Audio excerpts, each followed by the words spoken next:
Titan Fitness has redone their entire barbell lineup, and I really liked my last bar from them, but I sorta beat it up a little. So I convinced Titan to send me all their new bars for review, and we've been testing them for a few months now, and there's a lot to like, but we've had some issues as well, and this video might be a bit of a wild ride. Their new bars are broken down into 3 categories that cover all styles of lifting, budgets, and quality levels. The more economical ones are your Performance Series bars, the mid-ranges are your Elites, and of course, it wouldn't be a barbell naming convention if it made any sense. So Titan keeps it confusing on the higher end with their Titan Fitness Titan Series bars. But let's stop right there for a second. I get this comment every once in a while, and I know it's pronounced Titan, but it's called an accent, and no matter how I pronounce it, you're still gonna be a miserable So buckle up, I'm about to say it wrong 40 times in this video. Bet Titan's really happy they sent me these for the review right about now. So if you enjoy me being myself, then hit that like and subscribe button, and if I convince you to buy any of these bars, then please use those affiliate links before Titan takes that affiliate away. If I'm honest, and I always am, these bars are kind of hit or miss. Some I really like, and sometimes I wonder just how companies send me stuff without checking it first. So as I walk through these bars, just bear with me because we own over 40 Olympic bars and have tested quite a few more than that. And I do think some of these are very good and stand out in a crowd, but let's start with what I think is the biggest disappointment. The Performance Series bars are Titan's budget barbells, and I like their old economy bar a lot because the quality to price ratio was great, so I recommended it quite a few times over the years. And these are better in pretty much every way except for one important detail, which we'll get to. The new Performance Series Olympic bar has replaced the old economy bar, but they've expanded their lineup by also offering a power bar. These have been upgraded by aligning them to the specs we'd expect. So for example, instead of a 30mm shaft diameter on the economy bar, the Ollie bar is 28mm and the power bar is 29. They've also improved the knurling, and both of these knurls are very good for this price point, which, by the way, is about $150 shipped, but Titan always runs sales, so you can probably get them a little cheaper, and that's a very tempting price. There aren't a lot of good bars under $200 anymore. The Olympic bar has a shallow cut, what I'd call hill-style knurl, though Titan labels it as a volcano knurl, but it's not. The tops of the knurling are flat, which is what makes the knurl passive, and that's what you want on a multi-purpose bar like this when you're doing high-rep workouts. It's cleanly cut and probably one of the better knurls I've seen at this price, just like with the Performance Power Bars knurl, which is a more aggressive volcano-style knurl, even if Titan labels it as a mountain knurl, but again, it's not. I can't pronounce Titan and they can't make an accurate listing. Mountain equals pointy, volcano has a recessed center. And that's when he lost his affiliate. Just kidding, I'm only getting warmed up. With bronze bushings, a bright chrome finish, and a decent tensile strength, they can handle a good amount of weight, though I'm not sure they're holding the 700 pounds Titan suggests. But if I wanted a cheap power bar for squat, bench, and deadlift, or a good all-around bar, I'd have no problem recommending these, if not for one problem. I've got 3 of these bars, and every one of them spins like because they have rust in their sleeves. Will Titan fix it? Sure, and I probably just got unlucky with the first batch, but I just don't feel right recommending them as is. If you're watching this a few months from now, though, you'll probably end up with a heck of a budget bar. Now that I've picked on Titan a bit, or maybe a lot, let's get to the highlight of their lineup, and that's the Elite Series bars. These are their mid-tier barbells, and this time you've got 3 to choose from. The 29mm Elite Power Bar and either version of the Olympic bar. The 28mm or the women's variation, with the only difference between the two being the shaft diameter on the women's bar is 25mm instead of 28. It weighs 15 kilograms, so 33 pounds, versus the 45 pounds of the men's. The tensile strength is a little lower, and the loadable sleeve length is about 4 inches shorter on the women's bar. Other than that, the Olympic bars are built exactly the same. Same knurling, finish, bearings, and so on. But it's how these are built that's a little interesting to me because they both have their little quirks. On the power bar, they tried to gluck-proof it by adding on a screw-on end cap, which I really haven't seen before, and I take everything apart because I'm paranoid I might miss something, and because my version of fun is sitting alone in my home gym swearing at stuff. So that wasn't going to stop me, but after the end cap, the power bar basically follows your typical snap ring barbell construction. The Olympic bar is interesting because of a very rare error in one of Titan's listings. It says this bar has brass bearings, and I had to see what that meant, but I was disappointed when I learned they're just using a basic 4-needle bearing per sleeve setup. Regardless of how they're put together though, these bars are really good for the money. The spin on the Ollie bar is better than any Olympic bar I've seen in this price range, and I think this is probably my new top pick for a budget Ollie bar.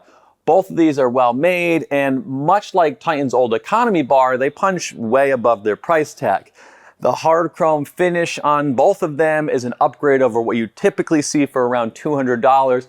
And it's important to note that hard chrome is a more durable and more expensive finish than bright chrome, and these bars have it both on the shaft and the sleeves. Typically, I don't like hard chrome as a shaft finish because it fills in and dulls the knurling some.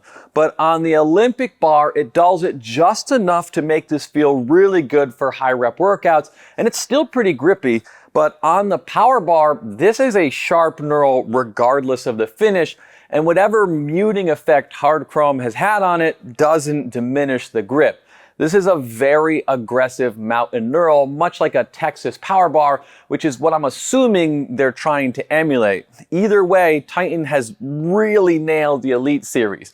Good knurling, finishes, and at 200K or higher tensile strength, they're bars that you can really load up and beat on. These are Titan's Titan series bars. They're top of the line offerings. Overall, these are pretty good. Do they stick out in a crowd? Well, bear with me and I'll explain why these brand new bars might be a lot more familiar to you than you'd think. This time you've got 4 to choose from, not counting the deadlift bar, which we'll get to in a minute, and they once again have interesting things about them, including, or maybe especially, the deadlift bar.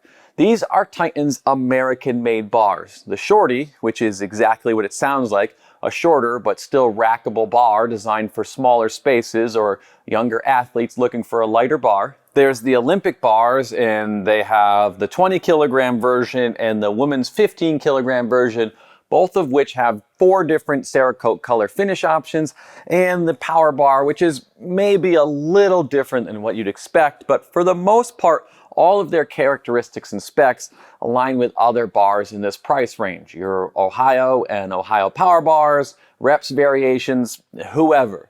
There's really only 4 things I'd watch out for if you're gonna get one of these bars.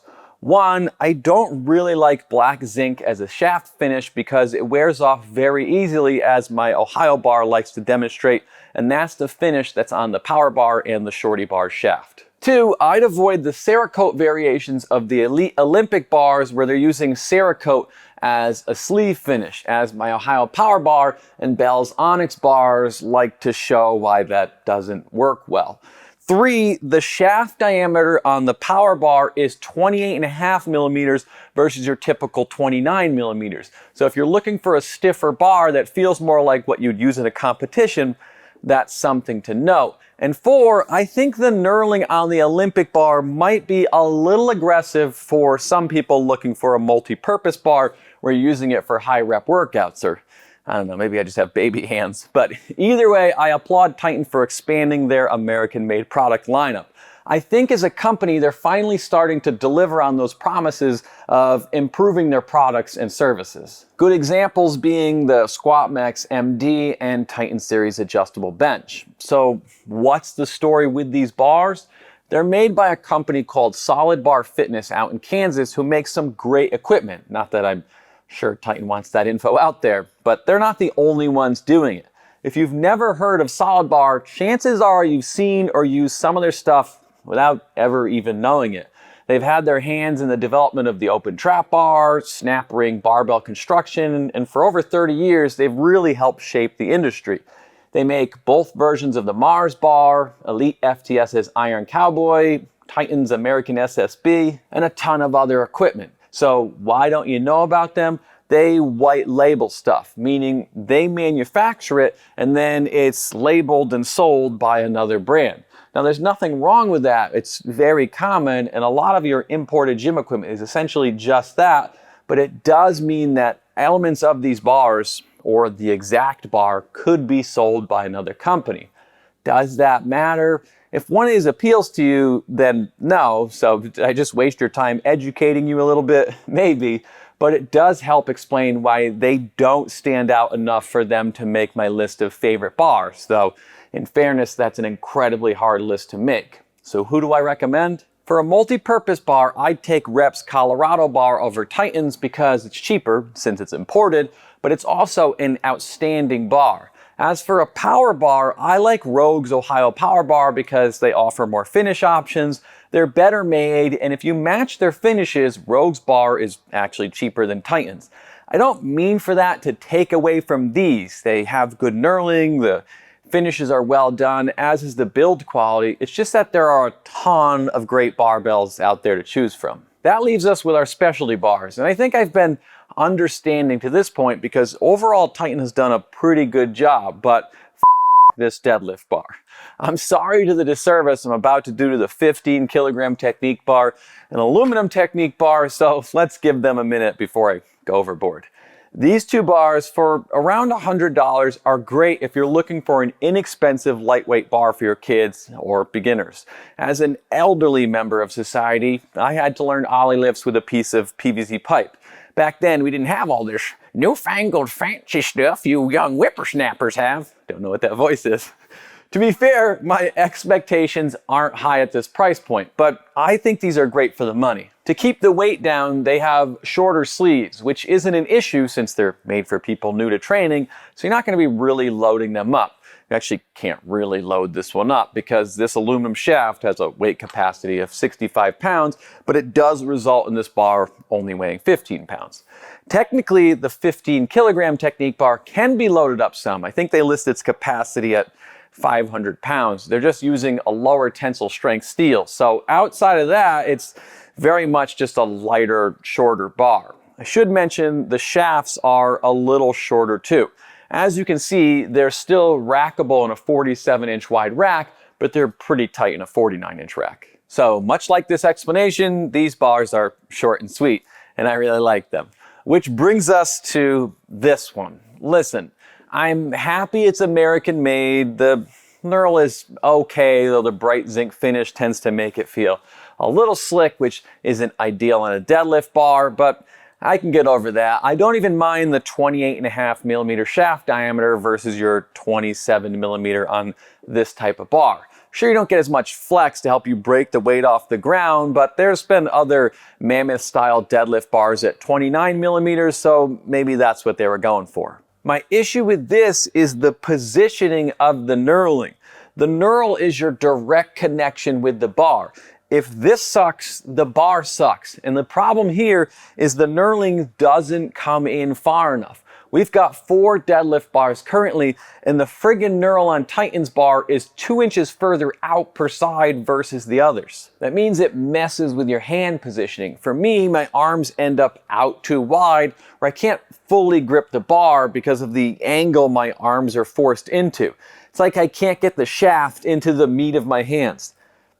Anyway, it's gonna eventually slip at some point, and with my arms out further, I can't really engage my lats properly, so the bar tends to float and pull out away from me. With Winnie, it's even worse and an accident waiting to happen.